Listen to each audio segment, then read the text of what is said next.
चेंबूर पूर्व येथे असलेल्या जीवन बोर्डिंग हाऊस 60 वर्ष पूर्ण झालेल्या हॉटेलमध्ये दुपारी वाजलेले 3:30. गर्दी प्रचंड. पण काय भूक लागली. इथे मस्तपैकी ना केळ्याच्या पानात आपल्याला जेवण वाढले जाते. लोणचं, 3 प्रकारच्या भाज्या, त्याचबरोबर चपाती, त्यानंतर आपल्याला दही, खीर आणि रसम हे दिले जाते आणि खोबऱ्याची चटणी तर बेस्ट. भूक लागली म्हणून सुरुवात केली. जेवण अतिशय उत्तम. त्यानंतर येतो भात, त्यावर डाळ आणि सगळं खाऊन झाल्यावर येतो आपल्याला छास.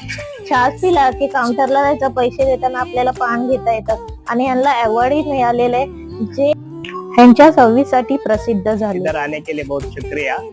ये होटल में 1962 में मेरे पिताजी करुणाकर शेट्टी ने चालू किया और हम लोग अभी 63 इयर्स ऑफ सर्विस भी है होटल में। थैंक यू, शुक्रिया मैम, थैंक यू।